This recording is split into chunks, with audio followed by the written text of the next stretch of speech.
Ika-25 Kabanata. Umapila si Pablo kay Festus. Dumating si Festus sa lalawigan ng Judea bilang gobernador, at pagkaraan ng 3 araw, pumunta siya sa Jerusalem mula Cesarea. Doon sinabi sa kanya ng mga namamahalang pari at ng mga pinuno ng mga Hudyo ang kanilang akusasyon laban kay Pablo. At hiniling nila kay Festus na bigyan sila ng pabor, na ipadala niya si Pablo sa Jerusalem. Pero balak pala nilang tambangan si Pablo sa daan at patayin. Sumagot si Festus, "Doon na lang si Pablo sa bilangguan sa Cesarea. Hindi ako magtatagal dito dahil babalik ako roon. Kaya pasamahin ninyo sa akin ang inyong mga pinuno, at doon ninyo siya akusahan kung may masama siyang nagawa." Mahigit 1 linggo ang pananatili ni Festus sa Jerusalem. Pagkatapos bumalik siya sa Cesarea. Kinabukasan, umupo siya sa hukuman at nag-utos na papasukin si Pablo. Pagpasok ni Pablo, pinaligiran agad siya ng mga Hudyong galing sa Jerusalem at marami silang mabibigat na akusasyon laban sa kanya na hindi naman nila talaga napatunayan. Ipinagtanggol ni Pablo ang kanyang sarili. Sinabi niya, "Wala akong nagawang kasalanan laban sa kautusan ng mga Hudyo, sa templo o kaya'y sa emperador ng Roma." Dahil nais ni Festus na magustuhan siya ng mga Hudyo, tinanong niya si Pablo, "Gusto mo bang pumunta sa Jerusalem at doon ko litisin ang kaso mo?"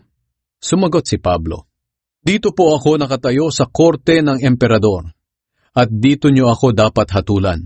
Wala akong ginawang kasalanan sa mga Hudyo, at alam naman ninyo iyan. Kung totoong lumabag ako sa kautusan, at dapat akong parusahan ng kamatayan, tatanggapin ko ang hatol sa akin. Pero kung walang katotohanan ang kanilang akusasyon sa akin, hindi ako dapat ipagkatiwala sa kanila. Kaya aapila na lang ako sa emperador ng Roma."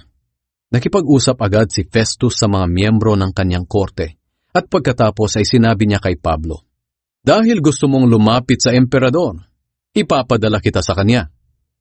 Pinaharap si Pablo kay Haring Agripa. Makaraan ng ilang araw, dumating sa Cesarea si Haring Agripa at ang kanyang kapatid na si Bernice dahil nais nilang dalawin si Gobernador Festus. Nanatili sila roon ng ilang araw at sinabi ni Festus sa hari ang kaso ni Pablo. Sinabi niya, "May bilanggong iniwan dito ang dating gobernador na si Felix. Pagpunta ko sa Jerusalem, inakusahan ang taong ito ng mga namamahalang pari at ng mga pinuno ng mga Hudyo. Hiniling nila sa akin na parusahan ko siya. Sinabi ko sa kanila na hindi ugali ng mga Romano na parusahan ng kahit sino na hindi humaharap sa mga nag-aakusa sa kanya at hindi pa nabibigyan ng pagkakataon na masagot ang mga akusasyon laban sa kanya. Kaya sumama sila sa akin pabalik dito sa Cesarea. Hindi na ako nag-aksaya ng panahon kaya kinabukasan umupo ako sa hukuman at ipinatawag ko ang taong ito. Akala ko'y may mabigat talaga silang akusasyon laban sa kanya. Pero nang magkaharap-harap na sila, wala naman pala. Ang mga bagay na pinagtatalunan nila ay tungkol lang sa relihiyon nila at sa isang taong ang pangalan ay Jesus. Patay na ang taong ito pero ayon kay Pablo ay buhay siya. Hindi ko alam kung ano ang aking gagawin sa kasong ito kaya tinanong ko si Pablo kung gusto niyang pumunta sa Jerusalem at doon mismo lilitisin ang kaso. Pero sinabi ni Pablo na lalapit na lang siya sa emperador para ang emperador na mismo ang magpasya.